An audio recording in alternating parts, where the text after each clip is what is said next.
to the Mavericast. My name is Sam, as always, here along with Kyle. Hello. Marlo. Hi. And Tim. What's up? So, Tim, you've never been on the podcast before. Why don't you introduce yourself to the people and Doug?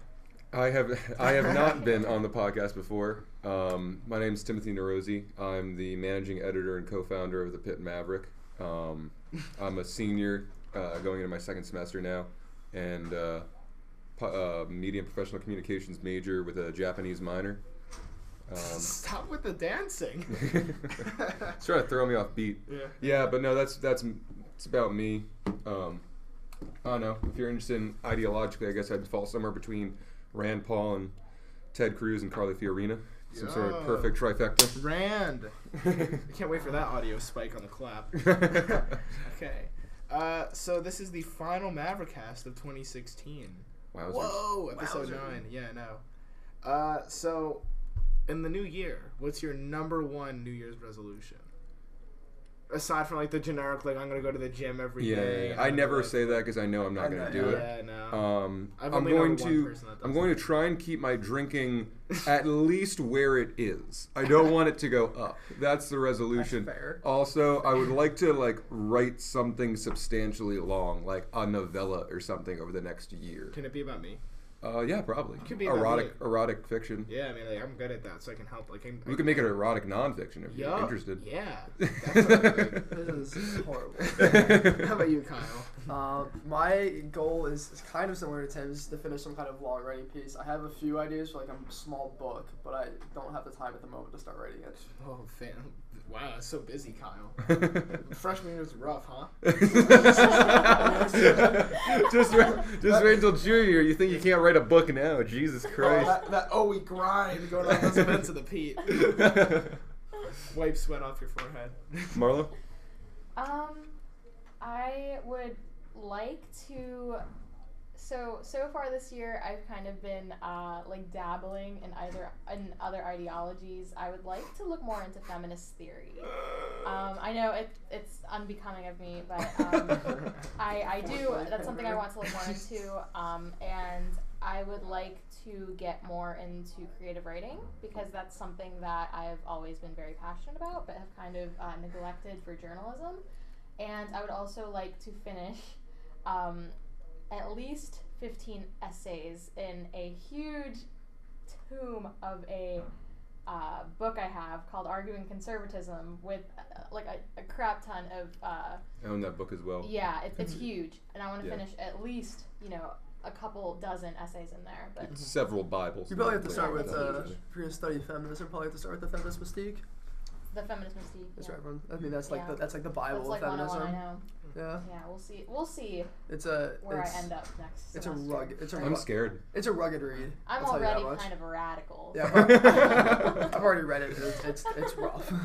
The guest from previous podcast, Jordan, I would consider a feminist icon. Yes, yeah, Jordan is she is my role model. She does not consider herself a feminist, but she's a role model of mine. I'm trying to convert her to feminism. I'm gonna buy her a book, but I'm gonna buy her the feminist mystique. I don't know what she has in her. Andrew's my icon, so fair. Yeah. Also a true feminist icon. Apparently I am too, actually. You are not. I can vouch for that. You are not. Wow, thanks. Andrew is. Yeah, wow. He treats women pretty well. Wow. I'm so nice to everyone. You speak over me all the time. Andrew politely raises What did time. Marlo say? Yeah. No, I just need a little more compassion. Yeah, that's what I hear. Yikes. That's what that means. You know Marlo panders for that paper now? I'm gonna make fun of you. My New Year's resolutions. Well, I've caught all the Pokemon. The original 721. I have to catch the next 82. So that's. Where'd you find time between all the women? Dude, it's so hard. They'll be knocking on my door. And I'm just give me 20. I gotta catch this. Let's see.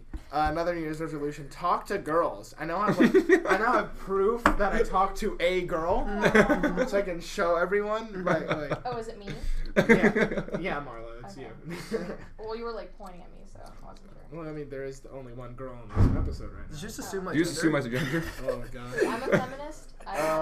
Let's see what else. I would like to move up the ladder at Starbucks this year. That'd be nice. I would say I'd like to have a sleep schedule, but no. Yeah. I was thinking about that too, but it's just not. No, yeah, for me. don't make that resolution in college. You're gonna be disappointed. And then another thing I would like to do, not really a New Year's resolution, if I don't end up living with Kirk, Andrew, and Kyle next year, I think I'm just gonna die. So. Fair. We would miss you. Wow. I Dang. miss you, Samuel. So much. That's a little spicy. So much. Yeah, spicy meme there, Kyle. The Maverick office is gonna be in our room next year. Oh, it's gonna be lit. So this episode, we're just kind of look back at 2016 since it's been quite the year, I guess you could say. It's the current year. Spicy meatball. Yeah, it's been quite an interesting year.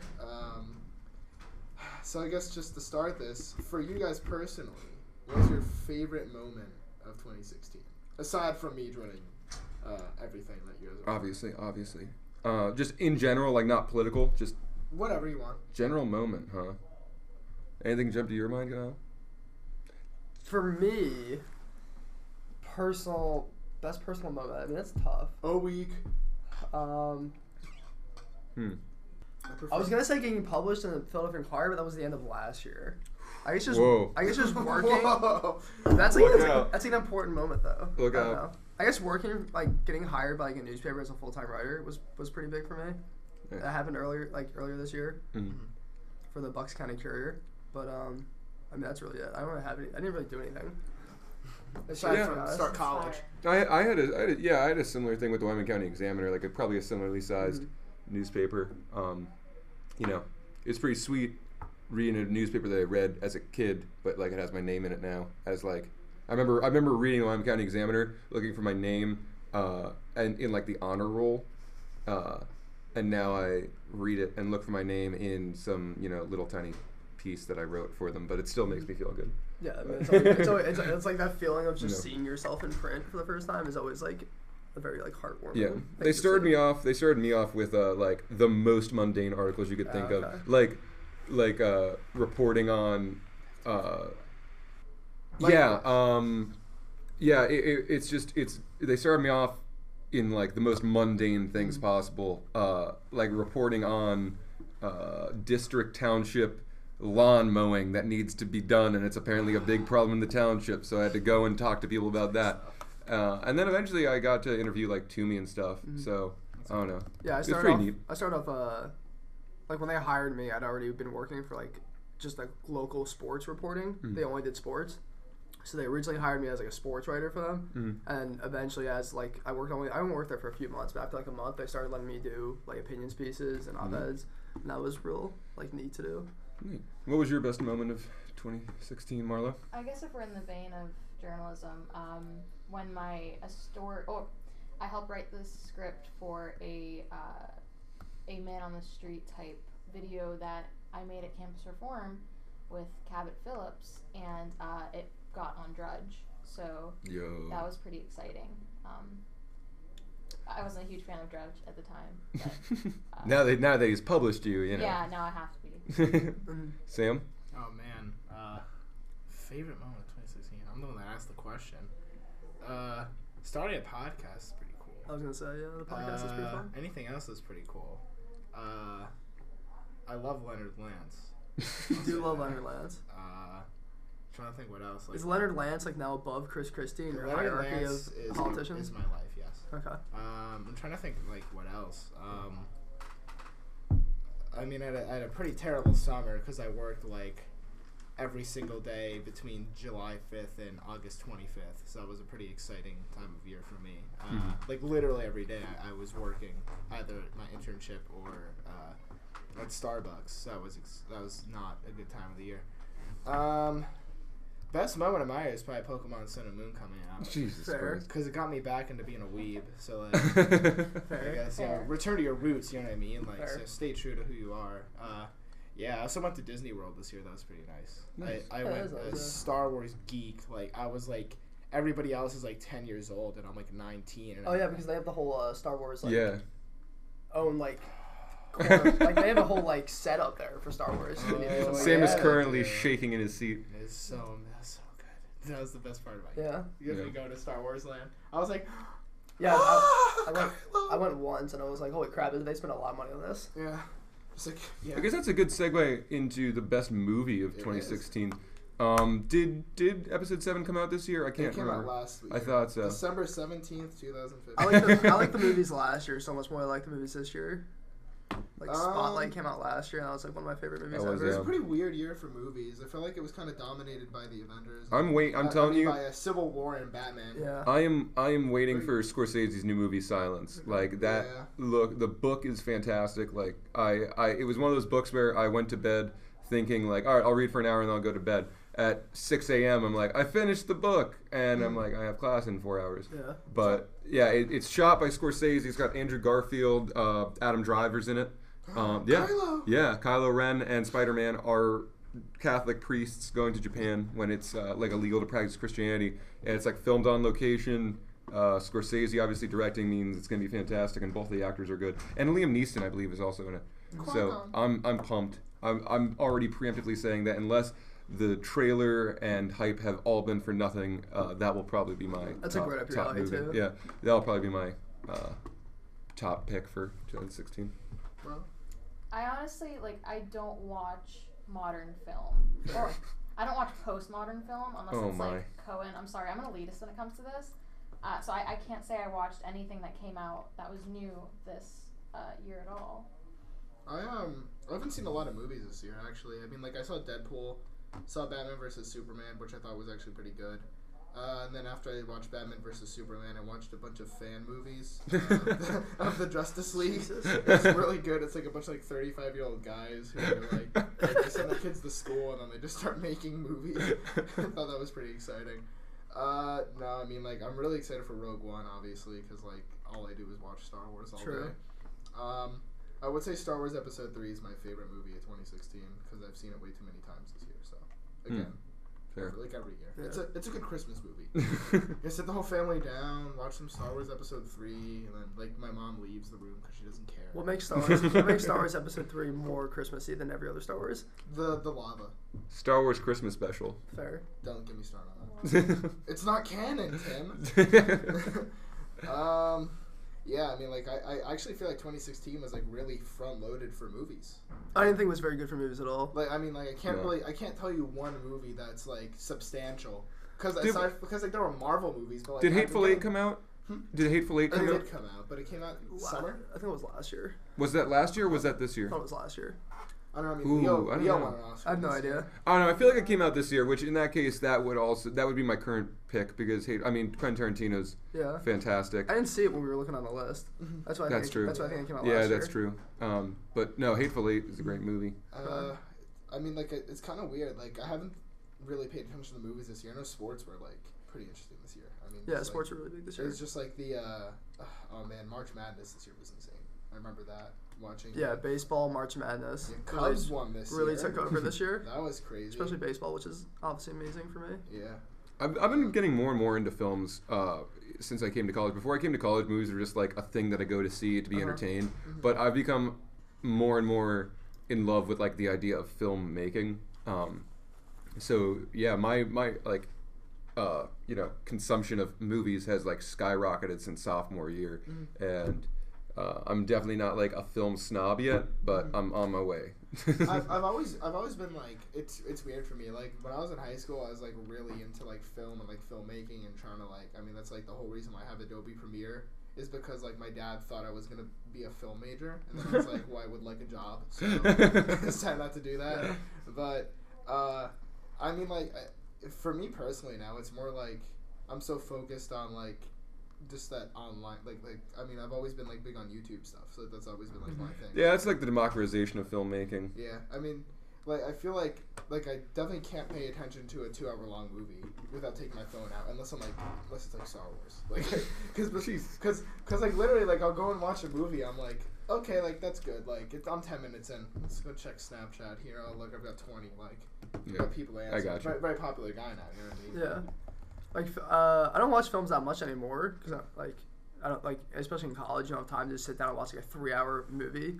But film making or my favorite film of all time is All the President's Men. And that's actually the film that started me on like the journalism track of what I wanted to do, because I was gonna do like chemistry before that until I watched that film and then made me want to be a journalist. That is a great movie. It made me want to be a journalist, and that's kind of what I pursued. I think I saw it my junior year in high school. And that's kind of when I switched to studying writing instead of studying science. But for me, I kind of had like a similar thing for that in terms of like going the politics history route. When it was in between it was my senior year, like when we started learning about World War II, like and not just like the history of like you know, people fought here and here and here, but when we actually started getting to like the ideology of things, like I was like, I really like this, really interesting, and like learning how like not before that you want to be a film student. I would say I was interested in film because like I was more focused. Like I watched a lot of Rooster Teeth, so I was like before they were like bad. So like fair. So like I was really interested in like that again, like that online content type thing. I really like what they did with like all their like online content and like all those like 10-minute videos max. But yeah, like once I started learning about like ideology and stuff like that, I was like, I probably could do this. And then I liked history the whole time. So besides in junior year of high school when I got kicked out of class for imitating Richard Nixon and talking about how much I love the atomic bomb. So Richard Nixon. I did that much better than I did on the Christmas episode. That was actually pretty good. That was actually pretty good. That's how my teacher used to do. He used to just shake his head and speak. I learned that I was very talented junior year and imitating Richard Nixon too. So fair. That was my top thing about 2014. Top thing, Richard Nixon impression. So how about so aside from our favorite personal moments that we've talked about, what's your best moment, maybe most significant moment from 2016? Aside from like I guess anything personally. I mean, I think the Trump election's like a big thing, but I mean aside from that, like I'm not even sure if I would put that as my favorite personal moment, because to me I was super pumped and super excited when he won, but it was out of desperation and not out of like, this is the guy that I really want in the White House. It was just sort of, Hillary's not going to be president, and I was like, I was super happy. So yeah, I would say instead of saying my favorite moment was Donald Trump winning, it was my favorite moment was Hillary Clinton losing. Would probably be more accurate. I would say like best moment, like just in terms of everything. I mean, like, I know we spoke about sports. Like, there were a lot of great sports things this year that I would say, like, are up there. Like, my whole floor was watching the NCAA championship, and when UNC hit that three-pointer to tie it up with, like, 2 seconds left, we all screamed like baboons. Like, going crazy. We're like, oh, my God! But I think aside from that, I would say Pitt beating Penn State was definitely... What a time to be alive. That was just... I had sunburn afterwards, and then literally every store on campus ran out of aloe, so I had to buy aloe on Amazon and get it shipped in one day because I was burned so bad. But I went into the 2 Rite Aids, and then I went into CVS, and nobody had aloe. And they were like, every single place in Oakland's out of aloe right now. So this has been a great year for Pitt football. I mean, definitely. The Clemson game, Penn State game. And then we still have the bowl game coming. We still have the bowl game coming up. Northwestern. In contrast to the basketball team, which is, I mean, they're definitely like average. They're average, and they're building, and I appreciate it, but it's not the immediate gratification that like we're currently experiencing with football, because football went through that growing pain period that I think the basketball team is going through now. So I think if you talk to whoever's a freshman right now, like Kyle, I think by the time you're a senior, you're probably going to be really, really hyped about the basketball team doing great, because like they'll be building for the next couple of years. But it's great to, because I like this has been like a huge like winning season. This is the biggest winning season for a sports team in the time that I've been at Pitt. So it's just like I'm on cloud 9, and hopefully the basketball team picks, has a similarly successful season. But we'll see. For me, it's weird because I've been talking to people about Pitt basketball, and 5 or 6 years ago they were actually a 1 seed in the NCAA tournament. Yep. Mm-hmm. Oh yeah. It's like, but usually a program doesn't fall that quickly from like a 1 seed in the NCAA tournament to being like 4 or 5 years later being like an average mediocre team, even though their conference got much harder in the ACC because all the teams moved over. But still, like you would at least expect them to be like a low 20s ranked team or like even like an above average team. Well, that's why I think it's so impressive with football, because like we went from like the Big East where we were like mediocre The Big I mean, we Pitt went got from killed on recruiting It's for empty. basketball. We went from the Big East, which was like mediocre, to like the ACC, where we're playing like Clemson. I mean, we'll be playing Florida State again at some point. Like, we have some tough competition. I mean, Pitt's done really We well. even play like Louisville. Yeah, definitely. Oh gosh, I'm not excited for Louisville when Lamar Jackson. Although last year, when we played Louisville, Lamar Jackson was the backup quarterback, and I remember Lamar Jackson being put in the second quarter, and he threw a pick six as soon as he went on the field. And Lamar Jackson sucked last year. I remember that. Like, I was sitting right in the back. I was sitting like right in the end zone, and I was like, wow, the number 8 sucks on Louisville. Like, good thing they put him in, and then now it's like Lamar Jackson's just hurdling Syracuse defenders. Like, I can like jump over. That guy's gonna win the Heisman probably. Yeah, definitely. My personal favorite moment of this year was obviously the Cubs winning. For me, it was either my personal favorite moment would have been regardless of who wins the World Series, because either team would have been historic, considering both of them were the longest unwinning teams in World Series history. Considering the teams that haven't even won yet, they were even longer than them in season wise. So whatever team had won that would have been my biggest moment. But the Cubs won, so That's so insane. even though I didn't want them to win, but it's fair. I mean, just like Chris Bryant, like throwing that. I mean, he was smiling the whole time, and he was. Marlo has gone completely silent. Oh no, I'm actually like interested in the World Series. But Sports. Yeah, but. I know for my family, it was a big deal that the Cubs won, since my grandfather played for the Cubs. But oh wow, brag about it. We're also talking about our favorite debate moments. I'm gonna go right out and say it was the low five between Jeb Bush and Donald Trump, just because that like broke something in my heart, or not broke my heart. It like, I felt something when I saw that. I was like, these people who, well, one of them is just a giant bully that was beating the crap out of the other one, but I don't know. It felt like Jeb finally got recognized for being he got to sit at the cool kids table. Yeah. Favorite debate moment for me, man. There were so many good ones. I mean, like Marco Rubio shredded Trump at the South Carolina. That's like a tie between me and something else right now. Nobody reported like that. Yeah. That made me mad because he killed him, and nobody reported on that. Everybody kept reporting on the Rubio, New Hampshire thing. Favorite debate moment for Rubio, me. New Hampshire thing, was that the? That was when he was a broken. Moment.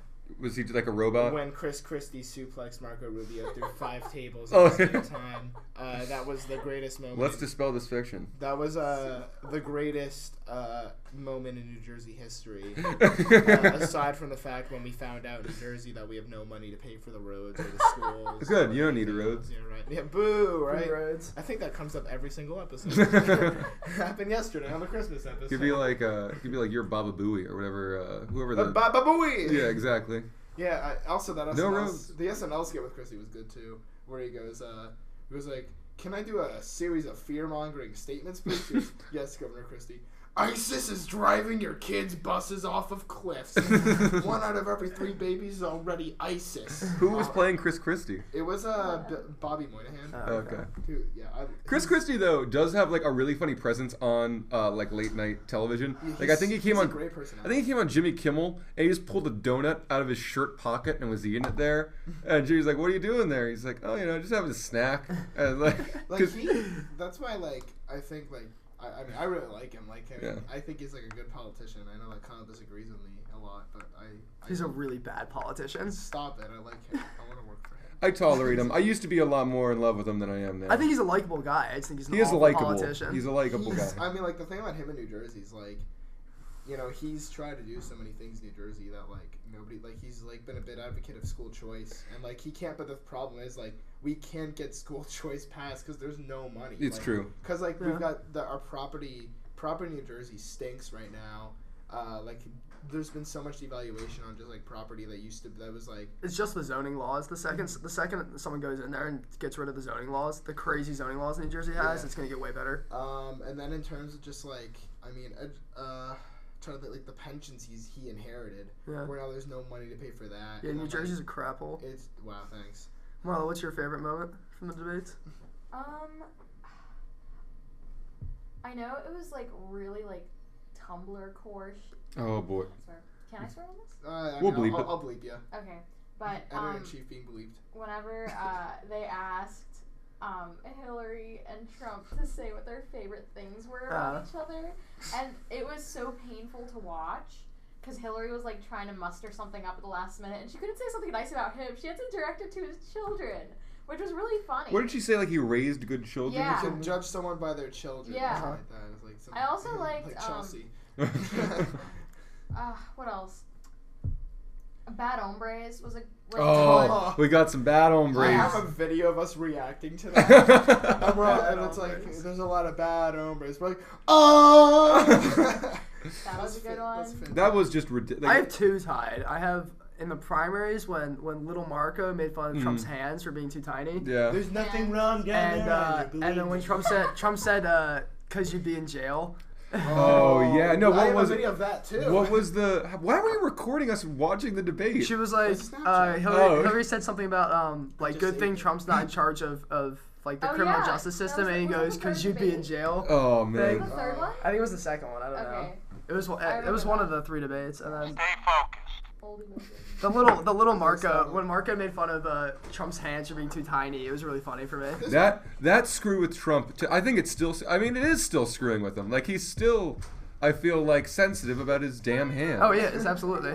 I make fun of every time I write something about Trump. I always make fun of his hands. It's like the insult for Trump. It really is. Yeah, you guys like he's let people know that it Yeah. gets to him. Give us another quick soundbite from the Donald. Donald got here. Remember, the buck starts here. Thanks, Donald. Thanks, Donald. A lot of it's good stuff here. What's the next category for us? I actually want to ask you guys maybe what your favorite, not necessarily debate moment, but what your favorite maybe speech moment was from any of the people who made speeches. I Speech definitely know mine, like the sort of thing that they said in a speech or something like that. I can definitely name mine. And My favorite would definitely be, and it didn't matter in the long run because Trump got the nomination and then the presidency.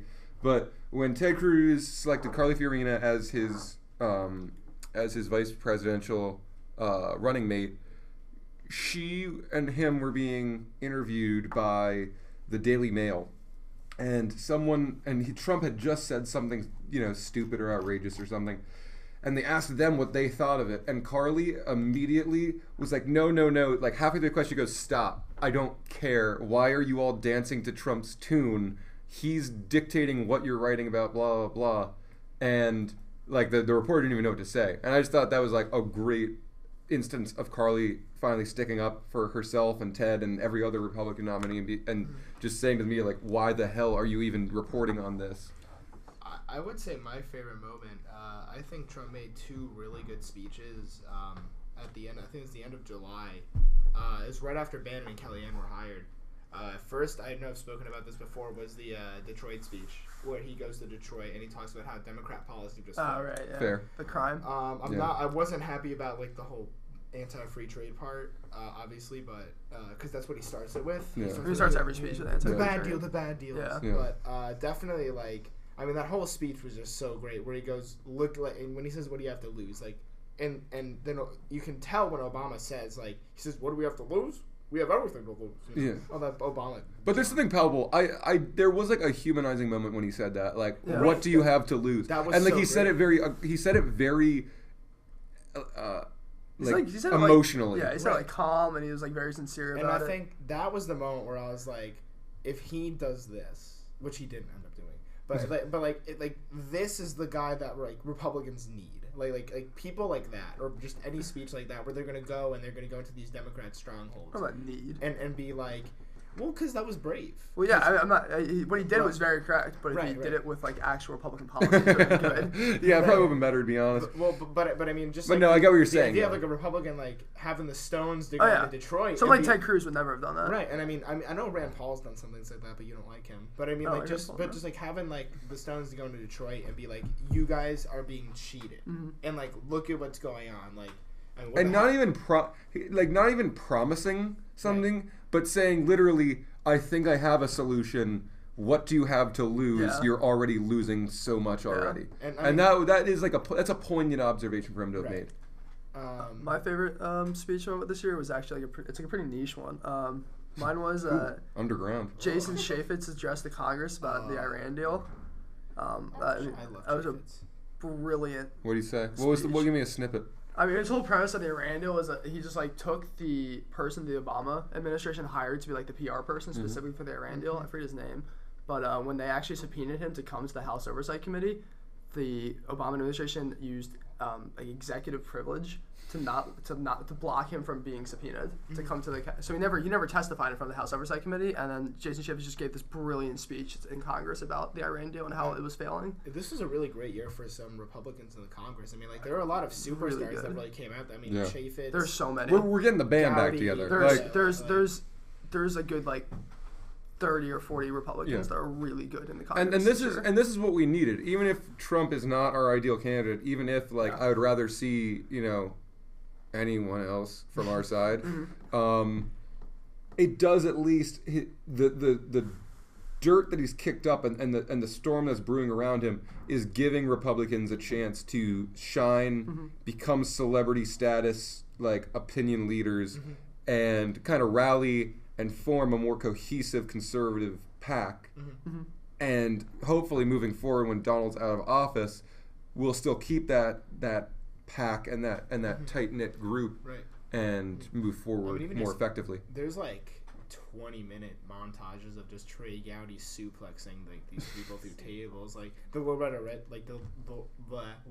Lynch thing, where he just owns her. I mean, like there's just so many good moments. It's incredible. Wait, you know what? I gotta stop this because I just realized my favorite moment of 2016. I really hope this isn't 2016. Yeah, Brexit. Happening. That was 100%. I forgot about that. Wow. That was 100% my favorite moment of 2016 because I remember I was working both jobs that day. So I work at a clothing store and then I work at a diner. I was at the clothing store. I was there for 8 hours.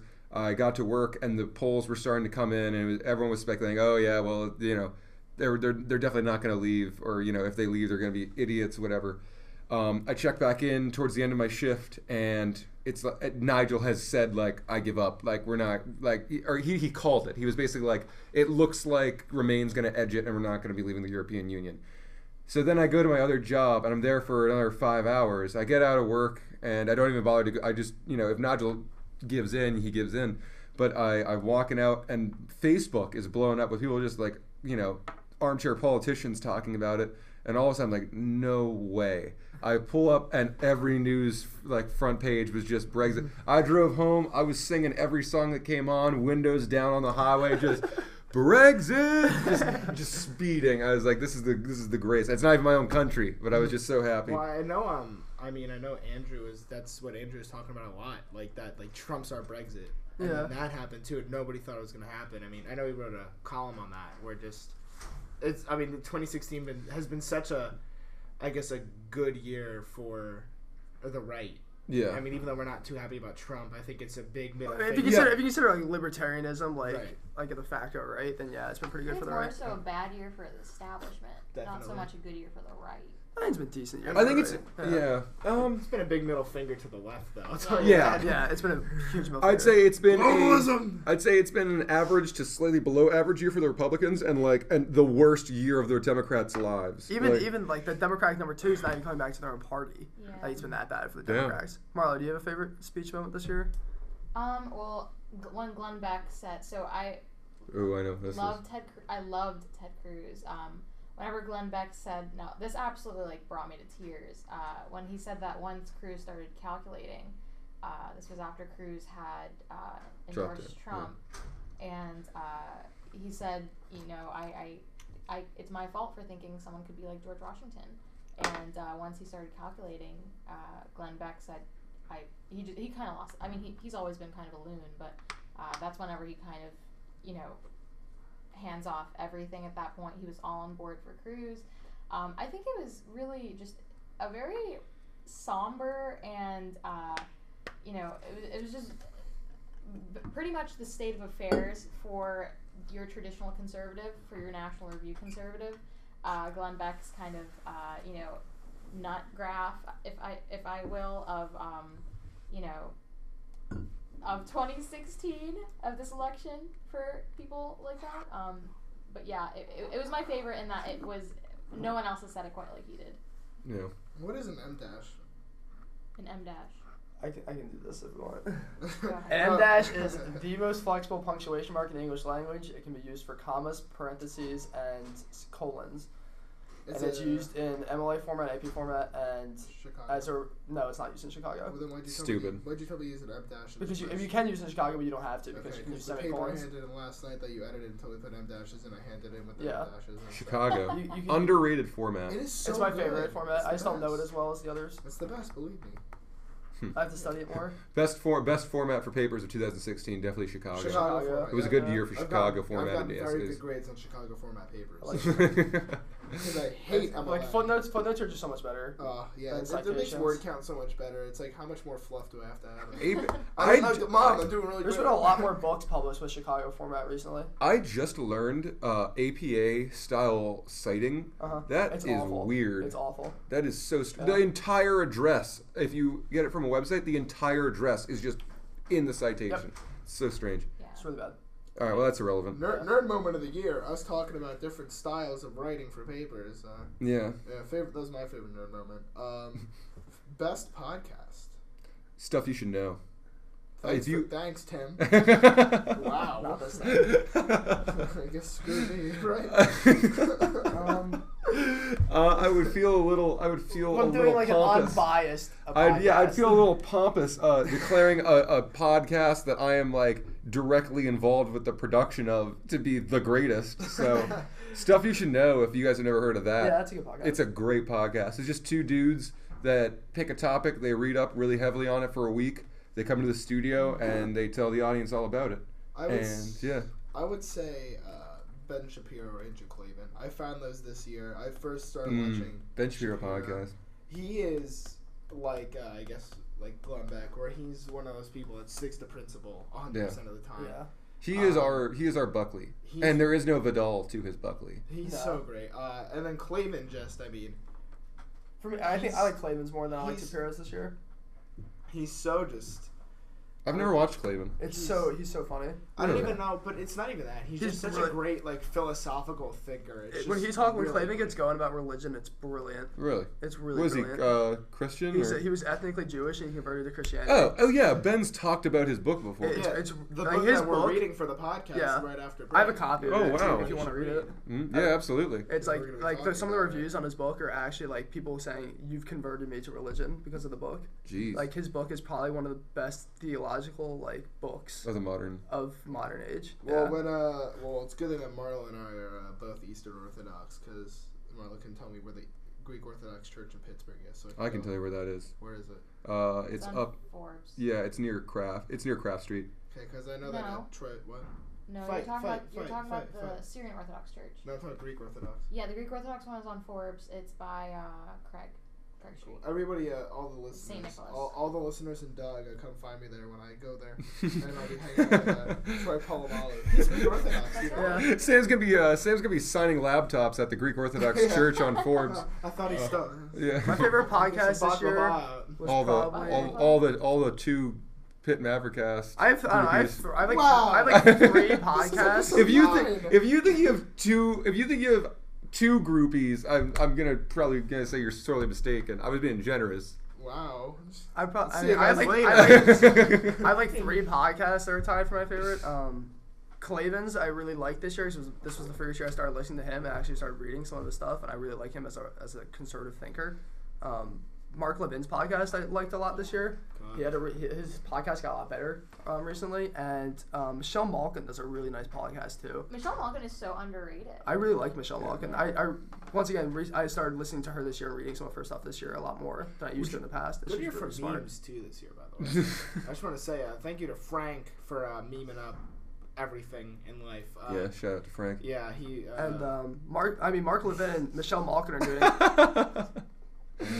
They're doing like a really good service with CRTV now, bring up memes again. where they're actually doing like daily TV shows as a conservative television, where they have Michelle Malkin, Mark Levin. I think they just got Crowder now. Crowder's on with CRTV right now, and you can actually buy it, but it's a very good product. I'm actually Would you looking consider Steven Crowder's podcast? Because I think it goes live on radio. as Yeah, well. he does do It's radio. more of a live broadcast, but that's Yeah. also a very good I show. think that's a good podcast. He yeah. does get a little cringy with like the dad humor and like the wannabe edgy but not quite edgy enough humor. But like Most of the time, it's very good though. most of the time, I enjoy when he's dissecting a article or a video. Oh my god, his beatdown of Yeah. every Vox or Now This video Or that comes out. socialism. Or socialism. He does like a very pop culture like Yeah. podcast. I mean, he's easy to relate to. That's why I kind of like it. Yeah, I kind of Also, like when he it. roasted all those people at Boston. Yeah, I kind of like it a lot yeah. as like a kind of like an. Oh my god. It's only yeah. well, you wouldn't listen to it. You wouldn't just listen to it. You have to watch it. Yeah, it's true. Absolutely. That's why I wouldn't really consider it like a natural podcast because I wouldn't listen to Crowder's podcast if I wasn't Yeah. able to see like what he was doing Yeah. with like his Not Gay Jared. animations. Not Gay Jared is always in like a different costume. Yeah, I would have to actually watch it to like listen to it. So it's more like a TV show or By a the TV way, segment for me. we're gonna talk about memes in a second. No, we're not. No, we're not. Nope. Frank just messaged. I was looking at socialist memes in class today. Right as I mentioned Frank, he messages about memes. We're Frank- cutting this, We're right? cutting this. No, this is going I'm on. not talking about memes. This is I'm just not. it's talking about 100% being cut. Meme of the year.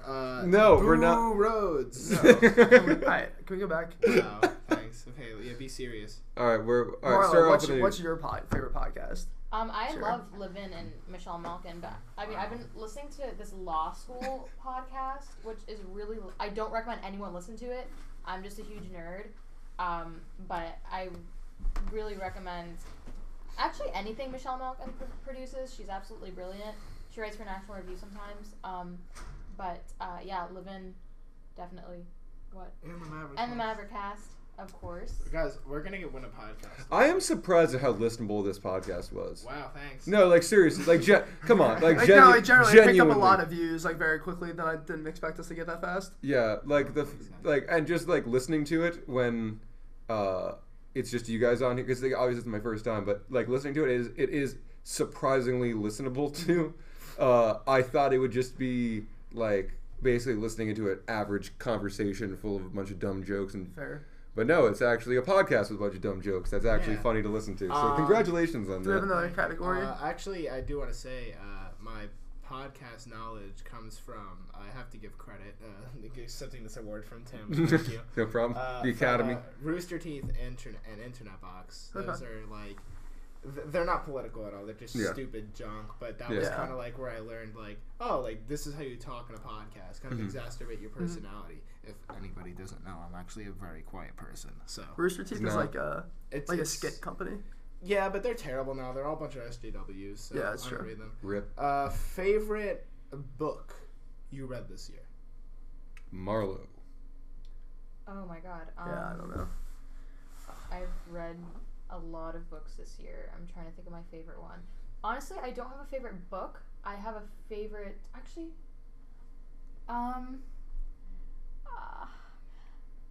Does a collection of essays count? I was Yes. gonna say my favorite essay. Yeah, doesn't matter. Whatever you read. Roger Scruton's T.S. Eliot as a Conservative Mentor was brilliant. I read The Subterraneans by Jack Kerouac for the second time, which was fantastic. All of his work is, but and what else did I read? I read Portrait of an Artist as a Young Man Yeah. by James Joyce. Okay. Which was also a very, very good. And I'm trying to think of like There's just so many. Yeah, I'm surprised how many like I not like just right now thinking about the past year. You don't realize how many books you read in a year. Yeah. Yeah. I never really like the books that move me the most. I keep going. I mean, I've read them. I didn't read them this year. I might have read them again. What else? I've been reading a lot of poetry too. I don't know. Like books is such a. It's so hard to put in scope. Yeah. Like how And long the especially year as was. journalists, it's Yeah. really hard to say. I read a lot of brilliant articles. I read, some. I don't even know. Like it's very hard to kind of. The New Yorker piece on the current head designer of Gucci was really interesting. That's just the first thing that comes to mind to my mind for like really good articles, non-politically. Yeah. But I don't know. Marlo gave me Kerouac, Desolation Angels, which I'm still slugging through, but I have such a hard time. You think it's hard to write a book right now? I can't read a book with my current class. I read The Great Shark Hunt by Hunter S. Thompson. That's like a collection of his earliest articles. Very good. Silence, which is the book that's being turned into the movie that I mentioned before. I stay up until 6 a.m. reading that. And I read Papal Economics, which was really interesting. What about you?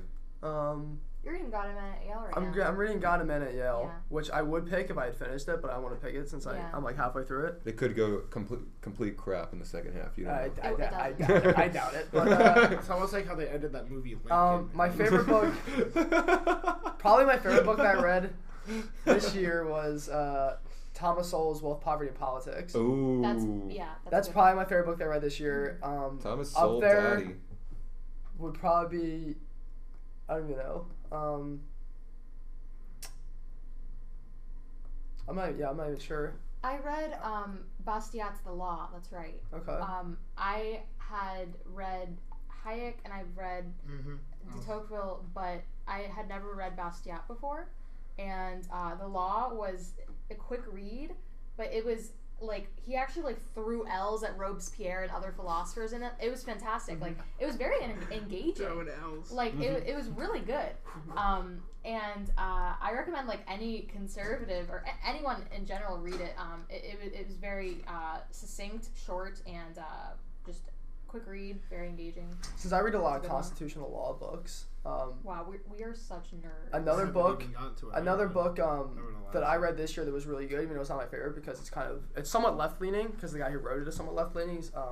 He was Obama's favorite guy to appoint for the Supreme Court, but he was never gonna get nominated because he's a little too left leaning. Garland?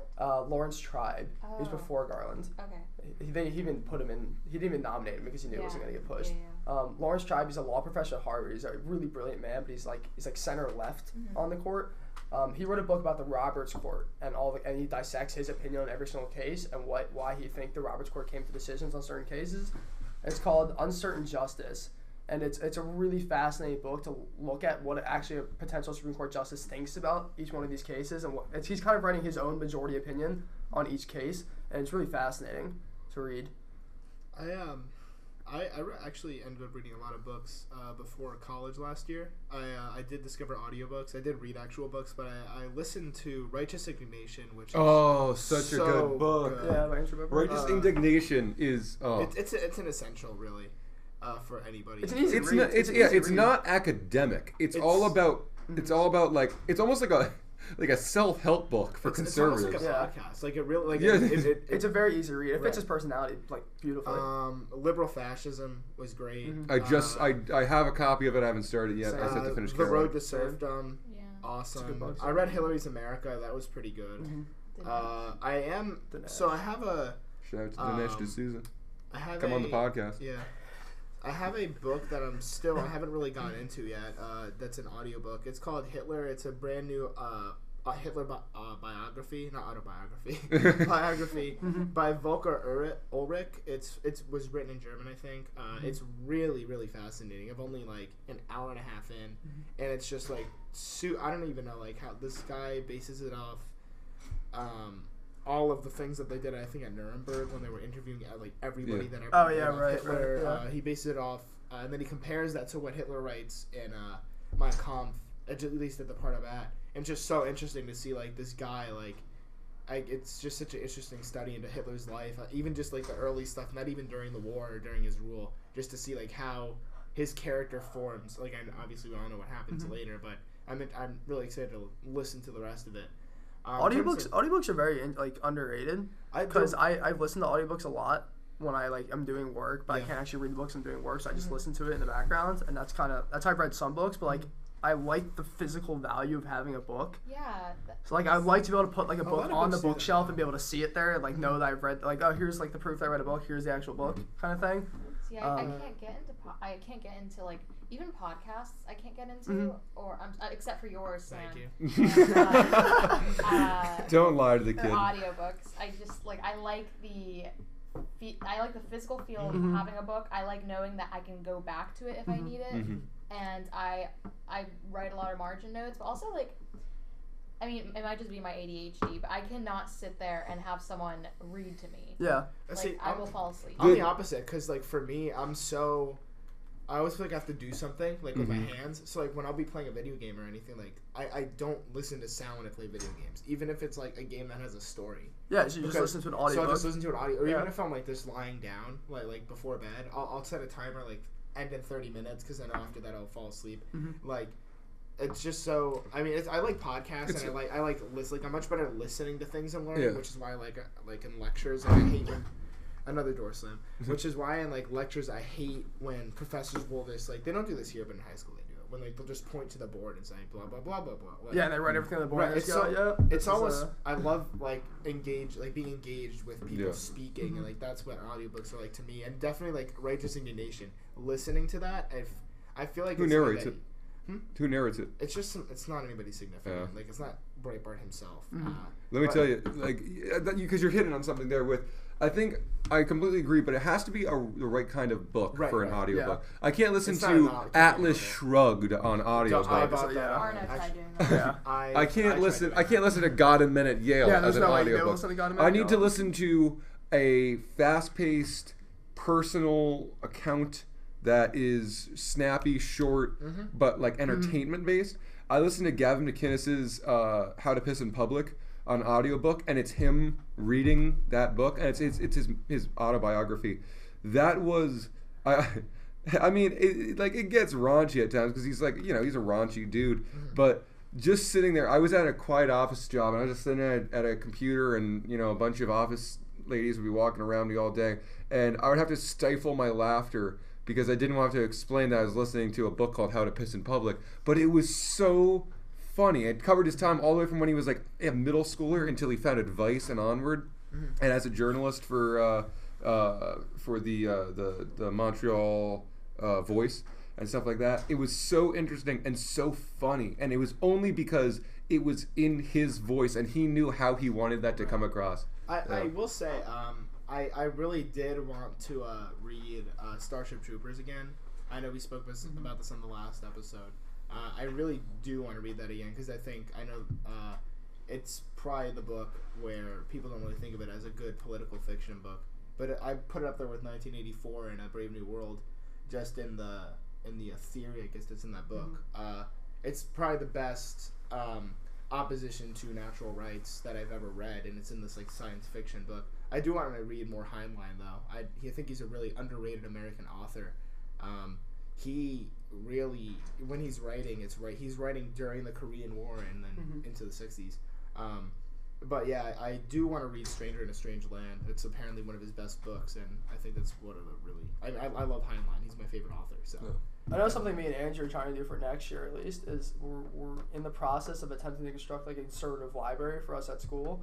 I know I already have a lot of conservative books, and so does Andrew. So we're going to try to, and you have some too. We're going to try to get them together like a few bookshelves and kind of create like a small conservative library for people who just want to borrow books from us and read them. Also, read Conscience of a Conservative. Anybody? Because have we all read it? You haven't read it? I read it. No. Have you read it? It's what I think is the most essential book on conservatism, because I think Goldwater really explains it well. It's the book that turned me into a conservative. So I think it's just like he goes step by step of like conservatism. It's conservatism 101 in a book. He's really The Conservative Manifesto. It's a good book. What's nice about conservative books in general is like it doesn't really employ much of academic writing, which is really nice. It's very readable. Even William F. Buckley's God and Man at Yale, he wrote it when he was I think in his 4th year at Yale. I think he wrote it like a year after he graduated from Yale. Okay. Yeah, I mean, even then, this is an absolutely brilliant guy. I mean, he talks in a transatlantic accent, for Christ's sake. And he, it's very readable. And it's not too heavy. It's something you can finish very easily. So I recommend just, even if you're not a conservative, like, read these novels. They're so well written. Just great language. And, of course, you get out of it having learned quite a bit. On the topic of just language, I've had to read a lot of communist literature this semester. It's very grueling. It's very But It's thick and it's grueling because they're not very good writers. The kind of communist icons. Just reading the reading Marx, just like in the manifesto, is just so like he's such a bad writer. Yeah. It's so bad. Actually, I think he's a better The writer biggest than political- Lenin. Lenin's writing. I read I think his it's actually work. worse than Marx, just believe it or not. I read his work. Imperialism is the highest form of capitalism. Mhm. It's just so bad. I mean, like obviously they're writing to like rile people up, but it's just so like The writing of There's like the nothing biggest, there. the writing of the biggest political actors of the past centuries is always awful. Like like the Constitution is written fantastically, and I don't think that that's just me saying that because I don't think I'm just being biased there. I think it is really written It's a well in a very well written way. When you read, oh my God, Marx or Mao. Oh So my bad. God.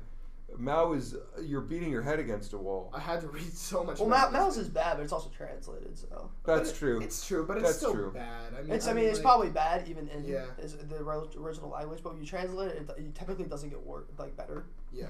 Usually gets worse. Even Marx is translated, but so many leftist authors I just feel like are so. Like I tried to read *Conscience of a Liberal*. It's by Krugman.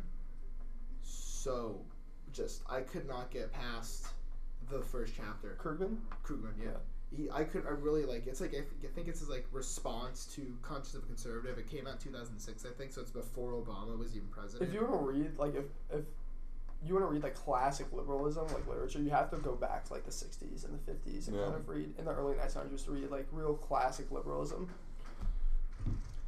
Classic liberalism? Yeah.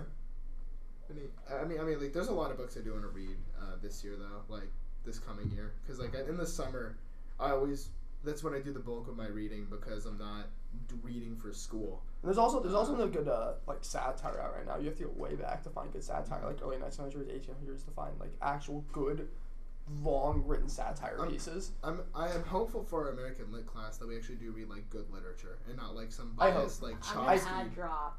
If it's like some obscure. Are you in it? No, I'm not. I'm gonna add myself to it. Okay. If I find out that it's this obscure nonsense and it's not like American greats, I'm dropping it. Yeah. Yeah, I hope we read like Mark Twain and stuff like that. Like even So- I hope like if we read Heinlein in that class, which we definitely won't because nobody really knows who Heinlein is, I will become a literature major. And I will triple Join major. me. I'll triple major. Join me. Honestly, like I wish I could major in 50 things because Yeah. there's so I many mean, things. so, I wish I absolutely. so could does do. everyone. Not true. There's always those people that are like, yo man, like just Engineering's the one true God. Yeah, no. Remember that meme I made of you where it calls you false Why do you God? always bring up me? Always the I'm sorry, someone's got a meme. I fuck. So I do want to ask you guys a question. I do want to do a little look back at part. So I wasn't in part of it. I didn't even go. I was working that night. But when Milo came, I wasn't there. What a time to be alive. What do you want to? I mean, you're- do you want to you're talk about that? I'm introduced sure that was a them, pretty so- significant Yeah. part of your year. Yeah, I was the one that kind of spearheaded it. It was a club thing, and almost everyone in the club was super on board with it, but, you had to kind of file into one person. That was the most people I've ever seen come to listen to, like, a political event. And, like, political... it is political. I think that probably one of the biggest points that so many people got upset about was that they didn't realize that he's like a clown. Like he's a political clown. Not that he doesn't have points, and not that he doesn't, believe in some of the things that he says. But you also have to keep in your mind, like, all right, do I think that he means every word that he's saying right now, or do I think that he's being obnoxious and outrageous for outrage's sake? Which he explicitly states in his talk. I think he even said it when he was here. Like the only way to fight back against outrage culture is to be outrageous.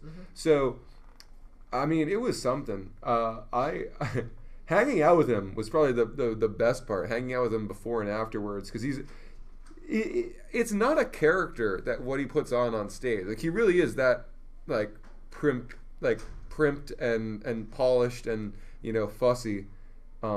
We took him to Permanis. Marlo, were you there for Permanis? Yeah. That was a good time. We sat down with members of the political science fraternity, I think a college Democrat or two, and then a whole bunch of college Republicans sat down, got a sandwich with him, and just sort of chewed the fat. It was good stuff. I think that in the future, people like Milo are definitely needed on college campuses for as long as we have this sort of this safe space mandated trigger warning nonsense going on. But at the same time, I think that if I could go back, the one thing that I would do is that I would already have had someone planned to come in afterwards, like a Ben Shapiro, that you could get your entertainment with Milo, but then if people really want to try and use this comedian as a straw man for conservatism, well, then they're going to have to talk to Shapiro and get their ass kicked. Yeah, hit him with the sweet chin music. Yeah, even something like David Horowitz. Because you need to bring people into the movement. You need to show people what you're about. And in the broadest sense, Milo does that. Milo says, like, we're not about identity politics. We're not about, over mandated and over formalized sensitivity. We're not about, looking past the individual. We're about, that individuality and that free spirit and that outrageousness, that brings people in. But then you need to, and I think we did it as a club when I was president. We did take in those people that found us through Milo as college Republicans. We found those people that came to us because they found us through Milo. I think we did a good job of educating them on what conservatism really is all about, beyond just, making fun of, SJWs and whatever. Blue hair. But I think that to anyone that didn't seek out the club, we should have had another event afterwards with Ben Shapiro or a similar intellectual. But no, it was a great time, and it was pretty stressful afterwards. I just don't. I was show some compassion. Yeah, I was told I just need to show some compassion, and one of the good things about Milo though is he's a very relatively cheap speaker. Considering he was free. Considering like we Shapiro paid cost like $15,000. We paid for his hotel and for his flight here, not even his flight back. And the thing is that he didn't even have a request on a hotel. He's like, I don't care as long as there's a bed to put my head on. I was almost tempted to be like, you can crash at my place. Like, we can have a sleepover. We can, stay up all night, eat some pizza, and talk about conservatism. Make us some pancakes and coffee in the morning. Yeah. We could shower. We could, I could invite over some friends and we could have a slumber party. I wanted to hang out with him.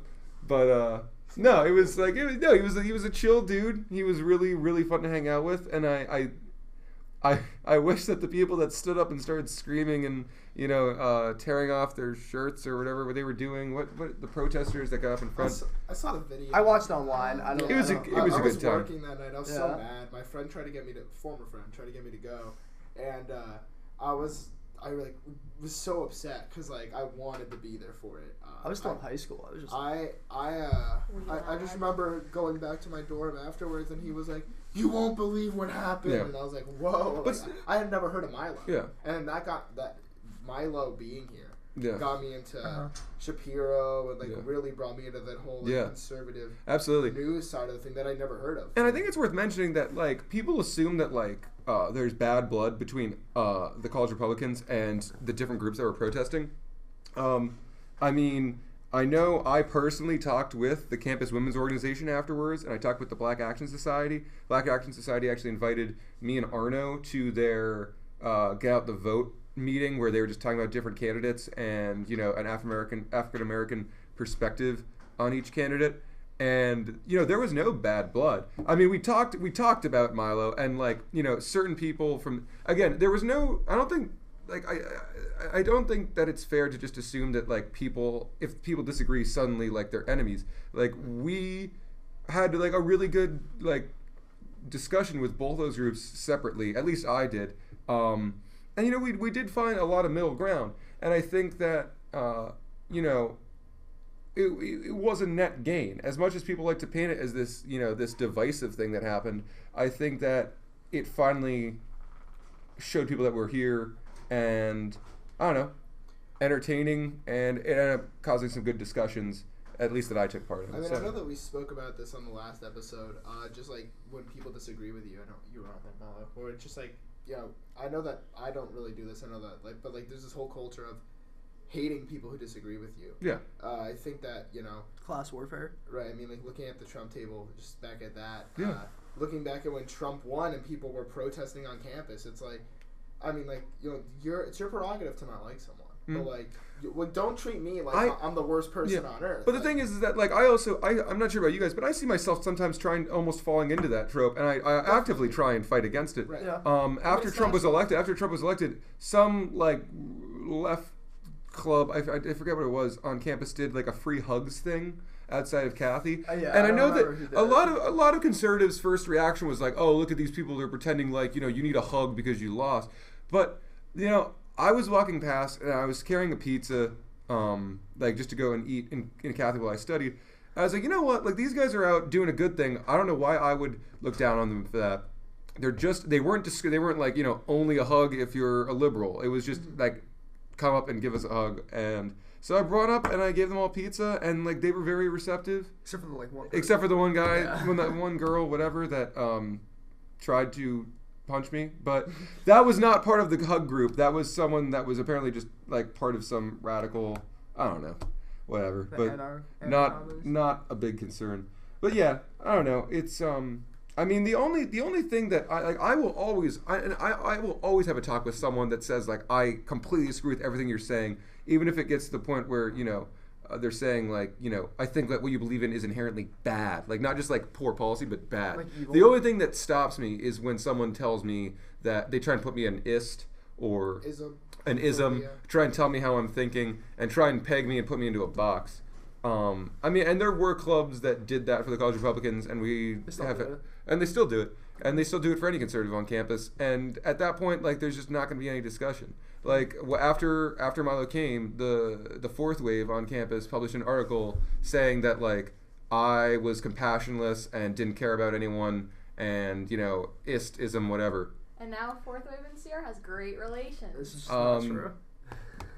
I'm not the president. I can't vouch for that. But I mean, that was the one instance where I was like, all right, I'm not gonna have a discussion with you. Like, if you're ready to just like accuse me of being an awful human being, jump down your throat. Yeah. Put words in your mouth. Exactly. Yeah. Like it's Andrew Breitbart and Ben Shapiro's philosophy is that like if someone calls you like an ist or an ism or tries to peg you as an awful person, and you're not, Just don't say no, this is why I'm not. Just say no. Like, you're an asshole. Yeah, leave that in. I mean, that's actually what he says. That's like, what he no, says. you're an asshole. You gotta call it that. I mean, like, the thing I like to do is, like, I know on Facebook arguments, the people from high school were calling me like a racist and a bigot and blah, blah, blah. So I just started writing as if it was a Trump tweet. I was just like, you present no argument, bad. It's not even worth arguing. Right. Well, that's why I just even like I just like philosophical writers like Buckley even tried to argue with other like liberal writers through like books and through text and through articles, and it's like Vidal did it mostly with. But at that point, it's not even worth it because you don't get this kind of back and forth. You have to like wait, and then you don't get to combat their Vidal, when they were debating, Vidal called Buckley a crypto Nazi, and Buckley said he was gonna punch him in his face if he said that one more time. He also called him queer. Yeah, it was like So I'm glad to know that like discussion quality has not gone downhill. It's just always been awful. If you listen to those debates, though, it's like some of the language they use to talk to each other is incredible. You would never hear that. Oh yeah, absolutely. No, it's brilliant. But like it still results to the same like I'm gonna punch you in the face, calling you like some sort of slur, and then like accusing Buckley of being a crypto Nazi. Yeah. Like I'm glad to know that our generation didn't ruin debate. It was just always awful. Now I do want to transition to something completely different. Okay. So in 2017, obviously the Mavericks only really, I mean, we kind of started 2 months with the Trump table. Yeah. Article. Yeah, that was our first like big article. What's your hopes for the Maverick 2017? Printed editions at least once a month. Mm-hmm. More writers, obviously. More reporting. We're getting more and more reporting as time goes on, but it's hard because if you haven't trained your reporters well enough yet, like you're not comfortable saying them out because you don't want to get anything wrong, etc. I think we should aim for some form of award. I know, like the ISI Editors Conference award for, best newspaper or whatever. Award. Yeah, award. Yeah. I think just like getting, because right now we're still like starting out. We don't really have everything figured out yet. Just like kind of. I won't be number one with a out. bullet though. All right, like fair. no. Well, I have very reasonable expectations. Yeah. I mean, considering our paper, I think we kind of underestimate what we've done so far. Mhm. We've actually made a significant impact not only on the Pitt community, but Yeah. not only on the Pitt community, but nationally. A lot of people who are alumni who are considering sending their children to Pitt. We even got an email from a prospective Pitt student who is reconsidering the school because of articles we published exposing what things that have happened, things that students have perpetuated, and the written word, I think we have really used to our disposal, we've only been alive for it's like December 8th. It's been a month and a half. Like a month and a half, Yeah, we have so much room to expand, and we've already done so much. I think that the sky's the limit, and as far as recruiting writers, strengthening the skills of the writers we have now,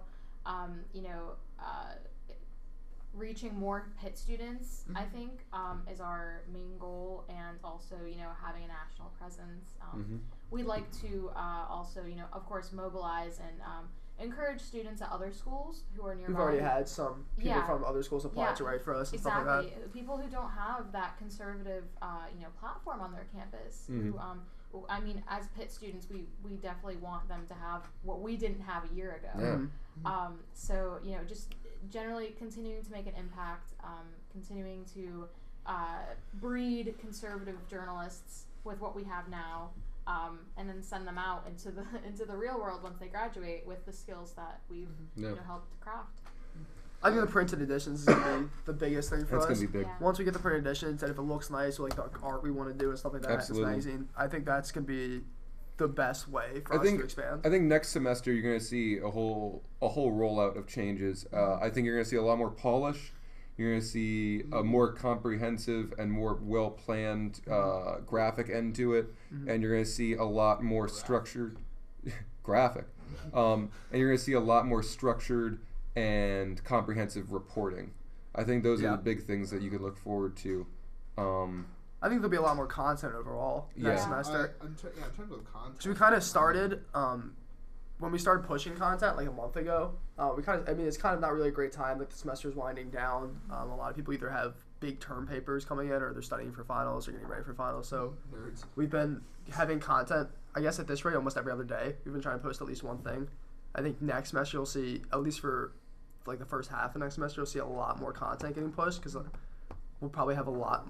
I know a lot of people have already planned to write a lot during winter break. the breaks. Yeah. And I think you'll see overall more content in both reporting and opinions, and hopefully even editorials.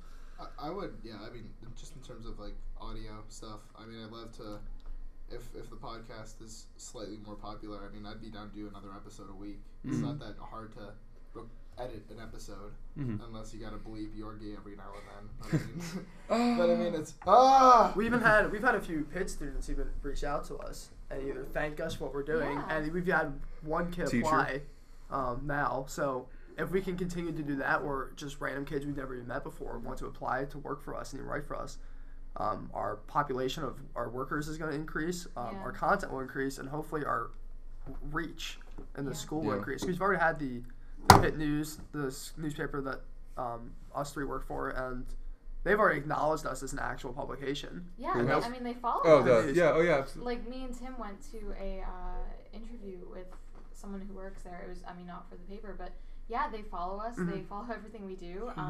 They have even used our stories as a basis of. They do actually listen to our podcast. Yeah. The Pitt News is starting their own podcast. Oh, And the basis for them starting their podcast is because we had a podcast. You copycats. Believe it or not. Really? Believe it or not, yeah. The Pitt News had a meeting, I think it was, about. How did you find out about this? Because they had a meeting about doing setting up a podcast, and they were talking about the equipment they were going to need and stuff like that. Yeah, but hold on. I think you're giving us too much credit. I don't know for a fact it's about us, but I know they had this meeting after we had started doing podcasts. On the We paper. are the number one. Somewhere in the podcast. William Pitt Union, several Pitt News writers are all gathered around listening to this, seething with anger at these accusations. I know they had this meeting after we had started putting podcasts out, and they had kind of had this podcast idea rolling. allegedly all of this happened. Allegedly. Yeah.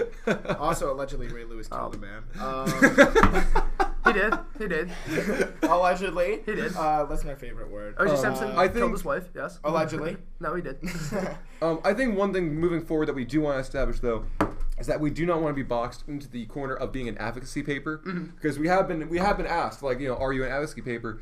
And we're not. And we recognize our bias in that we're mostly staffed by conservatives, and we're open about that because that's the best way. Like, you can't. Yeah. I think We're lying. transparent. But we're open about Yeah. having liberal ideas.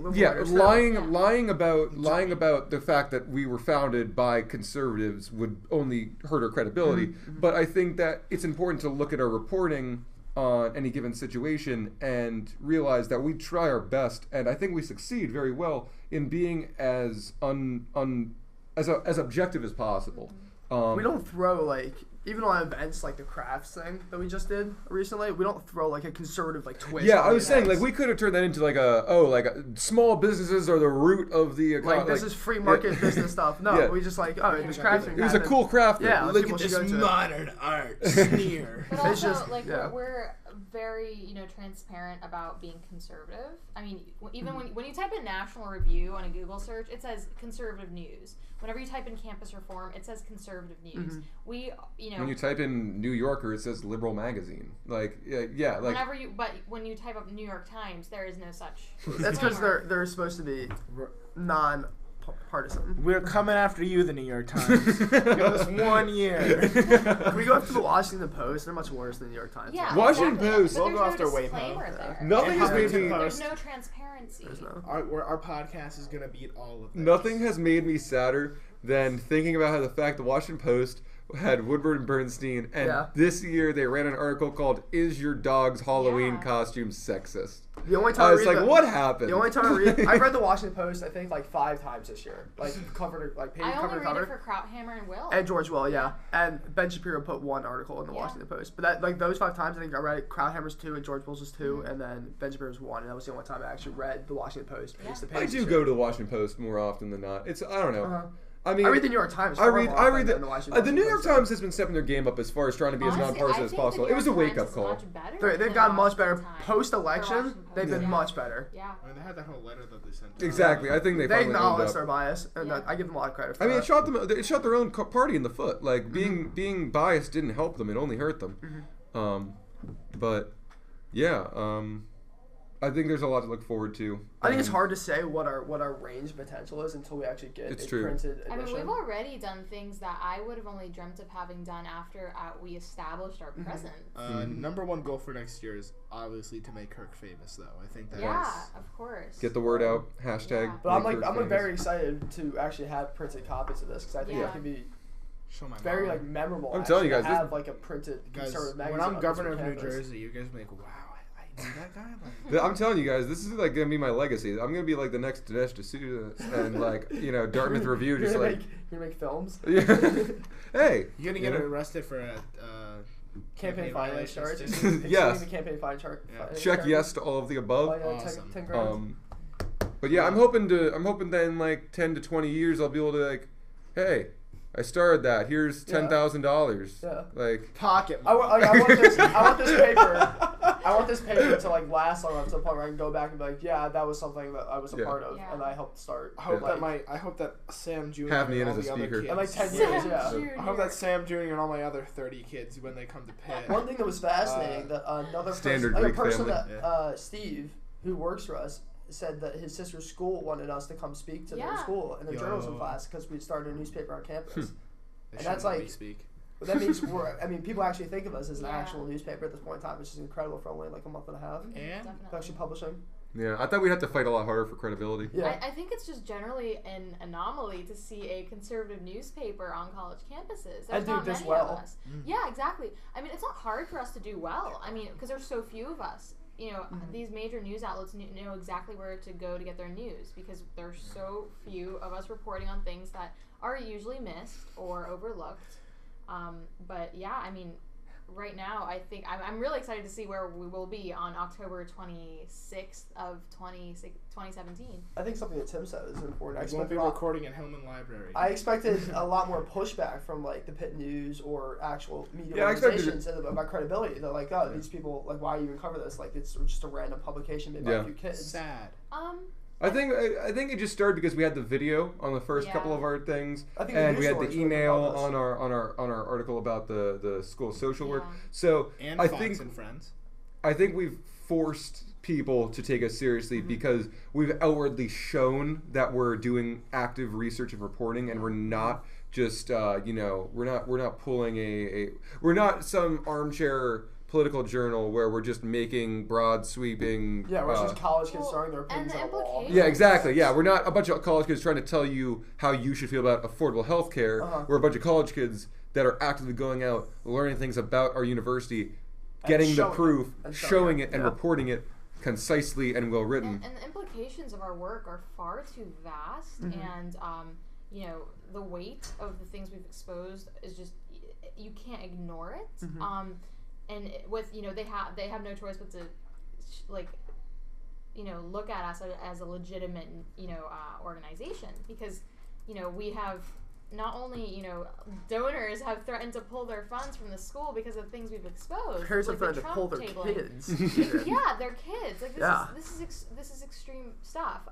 It's really the school has no choice but to tread softly, which is we don't want to instill fear necessarily. Yeah, I don't want to. I mean, but the role of the journalist is to kind of keep everyone in check. But also, I don't want to I don't think we are, and I don't think we're at risk of. But the one thing I didn't want was to be some sort of muckraking paper, or just, like a victim paper. Exactly, like oh, woe is us. I mean, the implications are clear. When we show like the email from the school of social work, or we show people flipping the Trump table, we're not making that into anything bigger than it is. But what it is something that is newsworthy. It needs to be heard. Yeah. I mean, we're not like saying that like every profession on the social work. We're not saying that we live in fear like, as conservatives. We're saying that these are things that happen. We're not saying like, oh, they're destroying education. We're saying, oh, this thing happened. Yeah. Kind of thing. Yeah. And that's important. People need to hear that. Well, with that, I think it's time to wrap up. All right. We've been going for a pretty long time. Fair. Thank you all for listening. Hope you have a happy. Should we get the Donald to sign us off? Yeah, Donald, why don't you hopefully gives us like a contextual quote. Close this out, Donald. It's never contextual with this man. I should fire myself just for having you around. All right, take it easy. Fair. All right. Have a good New Year's. Fair.